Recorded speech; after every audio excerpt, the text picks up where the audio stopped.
Good morning, students. This is the second video of lesson number 2, and I am going to explain these lines about the lesson. Hindi में हमने इन सारी चीज़ों को बता दिया। इस पाठ का पूरा सारांश हमने आपको बताया था, हमने वादा किया था अबाउट द लेसन को लाइन बाय लाइन बताने का। तो चलिए इसको भी हम देख लेते हैं, कोई चीज़ नहीं छोड़ते हैं। In the Homecoming by Rabindranath Tagore, we have the theme of conflict, control and responsibility, love and isolation. जहाँ तक होम कमिंग की बात है, होम कमिंग जो चैप्टर रविन्द्रनाथ टैगोर ने लिखा है, उसका जो थीम है, उसका जो सारांश है, उसका सारांश में आप पाएंगे कन्फ्लिक्ट। कन्फ्लिक्ट मतलब होता है अंतर्द्वंद।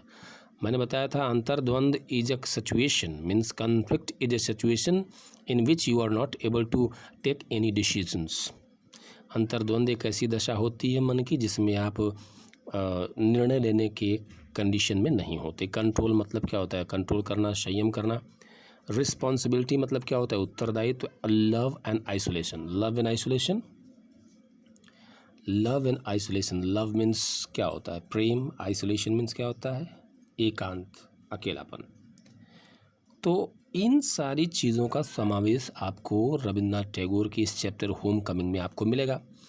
Taken from his collected stories, collections. ये इनकी स्टोरीज़ की जितनी कलेक्शंस हैं, कलेक्टेड स्टोरीज़ हैं, उनके कलेक्शनों में से एक है। The story is narrated in the third person by an unnamed narrator. जो स्टोरी है वो किसी थर्ड व्यक्ति के द्वारा नरेट की गई है, बाय एन अननेम्ड नरेटर। जो अननेम्ड नरेटर है मतलब अज्ञात नरेटर है। नरेट करना मतलब जो स्टोरी को नरेट करता है, जो व्याख्यायित करता है। And from the beginning of the story, और स्टार्टिंग में जो स्टोरी है, beginning of the story, the reader realises. जो स्टोरी की स्टार्टिंग होती है तो रीडर ये रियलाइज़ करता है दैट टैगोर में B exploring the theme of conflict, कि जो टैगोर जी हैं वो एक्सप्लोर कर रहे हैं, खोज रहे हैं, निकाल रहे हैं द थीम ऑफ कॉन्फ्लिक्ट। इस अंतर्द्वंद के थीम को इसमें से निकाल रहे हैं। चलिए स्टोरी की तरफ चलते हैं। लिखा है, Makhan was listening to Phatik when details him to get up the log. Makhan सुनता है फटिक की बात को जब वो उससे कहता है to get off the lock, कि लॉक से वो हट जाए, लट्ठे से हट जाए।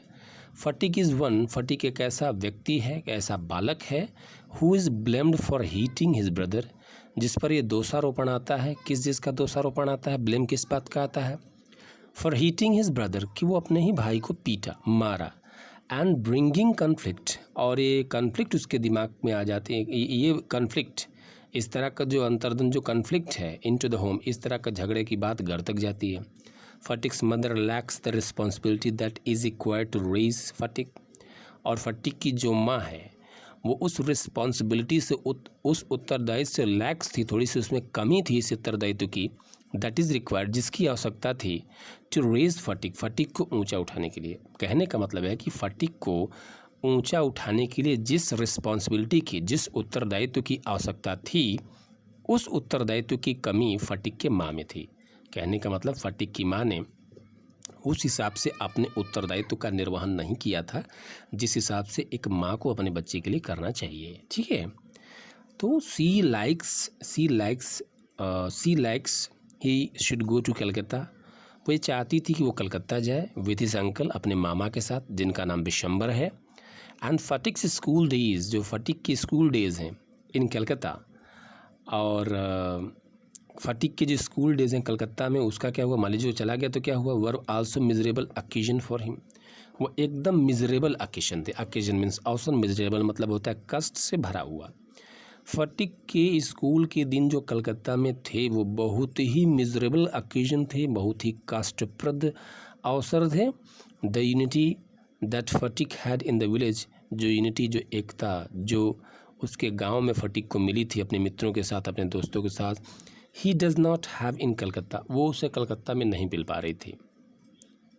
अ difficult role for any 14 year old, देखिए ये इंपॉर्टेंट है, ये टीनेजर एज की कहानी है और टीनेजर बच्चे के दिमाग में क्या क्या होता है, रविन्द्रनाथ टैगोर ने बड़े ही मार्मिक तरीके से इसे लिखा है। आप एकदम ध्यान से इसको पढ़िएगा। अ डिफ़िकल्ट रोल, बड़ा ही डिफ़िकल्ट, बड़ा ही कठिन role for any 14 years old, किसी भी 14 साल के लड़के के लिए ये निभाना, टू प्ले पार्टिकुलरली, उस समय निभाना, when they are not getting support, जब उसे किसी तरह का सपोर्ट कहीं से न मिले, that they need from adults, जो उनको एडल्ट से सपोर्ट मिलना चाहिए, वयस्कों से जो सपोर्ट मिलना चाहिए उसको वो सपोर्ट न मिले अपने चारों तरफ से, तो उसकी दशा क्या होगी। मैं अपने समझा रहा हूँ। कहने का मतलब ये है कि जब कोई बच्चा 13-14 साल का, 15 साल का हो, 13 से लेकर 19 के बीच की उम्र हो और वयस्क लोग उसे अच्छे से सपोर्ट न करें, उस पर दोहरा व्यवहार करें, कोई कहे कि अभी तो तुम बच्चे हो किसी बात के लिए, और किसी बात के लिए बार बार कहे कि इतने बड़े हो गए, घोड़े हो गए और तुमको शऊर नहीं है, तो दो तरह की जब रिस्पॉन्सिबिलिटी, जब दो तरह की उससे बातें की जाती है तो उसे ये कंफर्म नहीं होता कि अरे यार मैं बच्चा हूँ कि मैं बड़ा हूँ, तो उसको ये समझने में थोड़ा सा प्रॉब्लम क्रिएट होती है, उससे दोहरा व्यवहार किया जाता है और इस वजह से जो है अंतर्द्वंद की कंडीशन में आ जाता है, कॉन्फ्लिक्ट की कंडीशन में आता है। यही कंडीशन फटीग की थी कलकत्ता में।